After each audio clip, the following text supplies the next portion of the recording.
21শে জুলাই কলকাতার ধর্মতলাতে শহীদ স্মরণ সভায় সকলকে আহ্বান জানিয়ে মিছিল করল তৃণমূল কংগ্রেস। সোমবার বিকেলে পশ্চিম মেদিনীপুর জেলার নারায়ণগড় ব্লকের বাকরাবাদে কয়েক হাজার তৃণমূল কর্মীর সমর্থকদের নিয়ে 21শে জুলাই কলকাতার ধর্মতলাতে সকলকে আহ্বান জানিয়ে মহামিছিল করল বাকরাবাদ অঞ্চল তৃণমূল কংগ্রেস।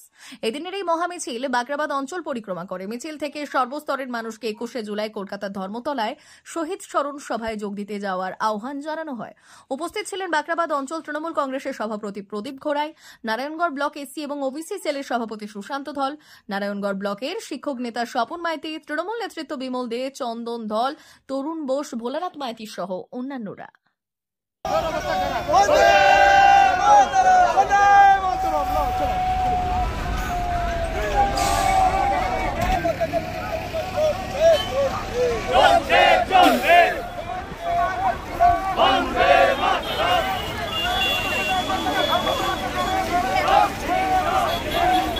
মিছিল তাই সমস্ত বুথের সভাপতি এবং আমাদের যে সমস্ত মায়েরা তৃণমূল কংগ্রেসের কর্মী সদস্য বৃন্দরা এসেছেন সবাইকে আমার পক্ষ থেকে অসংখ্য ধন্যবাদ নমস্কার জানাচ্ছি। আপনারা আজকে মিছিলে হেঁটেছেন, আবার আপনারা আগামী পরশুদিন বুধবার বেল্লাতে মিছিল হবে।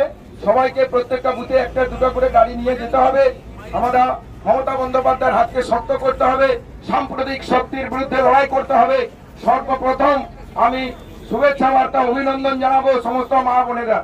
আপনারা মিছিল সুন্দর সুষ্ঠুভাবে করেছেন। আমরা যেরকম বলেছি এখানে দাঁড়িয়ে আছেন আমাদের তৃণমূল কংগ্রেসের কর্মী সদস্যবৃন্দ যারা রয়েছেন, আপনারা কিন্তু এদিক ওদিক হন, কিন্তু আপনাদের নিজেদেরকে শক্ত হতে হবে, আপনাদেরকে অ্যাডভান্স রাখতে হবে, আপনাদেরকে সহযোগিতা করতে হবে। মায়েরা যেরূপ সহযোগিতা করছেন সেরকম সহযোগিতা করতে হবে। যুব সম্প্রদায় এসছেন, সবাইকে ধন্যবাদ জানাচ্ছি। আমাদের নেতৃত্ব রয়েছেন, প্রদীপদা রয়েছেন, আমাদের শিক্ষক নেতা স্বপন বাবু রয়েছেন, বক্তব্য রাখবেন। তাই আমি সবাইকে অভিনন্দন ধন্যবাদ নমস্কার জানিয়ে সবাইকে আবার আহ্বান করবো 21শে জুলাই কলকাতা যাওয়ার জন্য এবং আগামী বুধবার আমাদের বেল্লাতে যে মিছিল রয়েছে ওই মিছিলে অংশগ্রহণ করার জন্য সবাইকে যাওয়ার জন্য আহ্বান জানিয়ে আমি আমার বক্তব্য শেষ করি। জয় হিন্দ, বন্দে মাতরম। তৃণমূল কংগ্রেস জিন্দাবাদ, নেত্রী মমতা বন্দ্যোপাধ্যায় জিন্দাবাদ, অভিষেক বন্দ্যোপাধ্যায় জিন্দাবাদ, আমাদের বিধায়ক সাহেব সূর্যকান্ত দত্ত জিন্দাবাদ। নমস্কার। সেই সরকার আমাদের নেত্রী মমতা বন্দ্যোপাধ্যায় তৎকালীন যুব কংগ্রেসের সভানেত্রী, তিনি আমাদের যে নির্বাচন কমিশনার ওনাদের কাছে একটি দাবি পেশ করতে গিয়েছিলেন, যে দাবি যে সঠিক সচিত্র পত্র মানে ভোটাধিকার, যে তৎকালীন তিনি দেখেছিলেন যে আমাদের সারা বাংলা বামফ্রন্ট নামক একটি দল বিভিন্ন ভাবে মানুষের ভোটাধিকার লুট করত। যাই একজন নাগরিক হিসাবে, ভারতবর্ষের একজন নাগরিক হিসাবে তার গণতন্ত্র যাতে মানুষ প্রয়োগ করতে পারে সেই লক্ষ্যে সেদিনকে তিনি আন্দোলন ডেকেছিলেন। তিনি দাবি করেছিলেন শুধু বাংলা নয়, সারা ভারতবর্ষে মানুষের একটি ভোটাধিকারের সচিত্র পরিচয় পত্র থাকুক। কিন্তু আমরা দেখেছিলাম সেদিনকে কলকাতার রাজপথে আমাদের বাংলার বিভিন্ন প্রান্ত থেকে হাজারো হাজারো যুব মায়েরা তারা কিন্তু গিয়েছিলেন নেত্রী মমতা বন্দ্যোপাধ্যায় এই ভোটার পত্র যাতে হয় সেই দাবি জানাতে।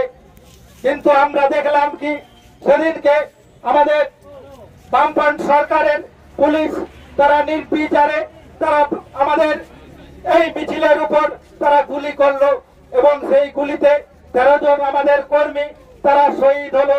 সেই 13 জন শহীদের বিনিময়ে আজকে আমরা সারা বাংলা নয় সারা ভারতবর্ষের মানুষ আমরা ভোটাধিকার আমরা পেয়েছি। নেত্রী মমতা বন্দ্যোপাধ্যায় 1994 সাল থেকে প্রত্যেকটি 21শে জুলাই আমাদের শহীদদের তিনি ভুলেননি।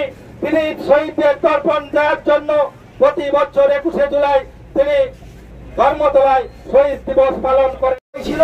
মানুষের গণতান্ত্রিক অধিকার রক্ষার দাবি 2025 আমরা সম্ভবত 2026-এর বিধানসভার পূর্বে শেষ 21শে জুলাই পালন করছি, কারণ 2026-এ আমাদের নেত্রী মমতা বন্দ্যোপাধ্যায়কে চতুর্থবারের জন্য বাংলার ক্ষমতায় বসিয়ে আমরা আবার নতুন সরকার গঠন করে কলকাতার ধর্মতলাতে 21শে জুলাই পালন করব।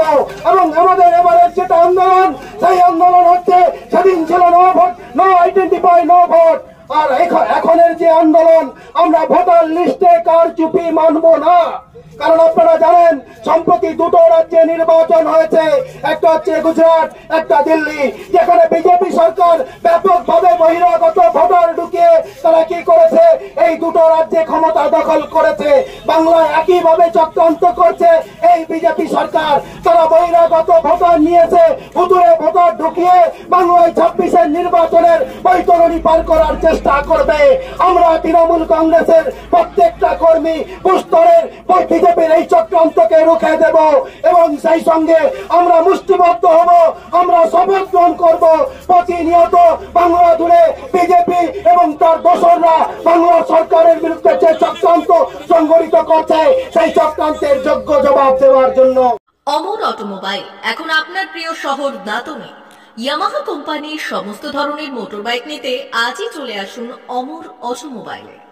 আমাদের ঠিকানা দাঁতন কালীচর্দি হাট, দাঁতন হাসপাতালের কাছে। আমাদের এখানে পাবেন ইয়ামাহা কোম্পানির সমস্ত রকমের মোটর বাইক। প্রতিটি মোটর বাইক কেনাকাটার উপর থাকছে বিশেষ ছাড়।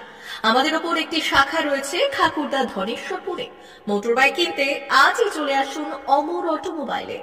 যোগাযোগ 9547232150 অথবা 6296512188।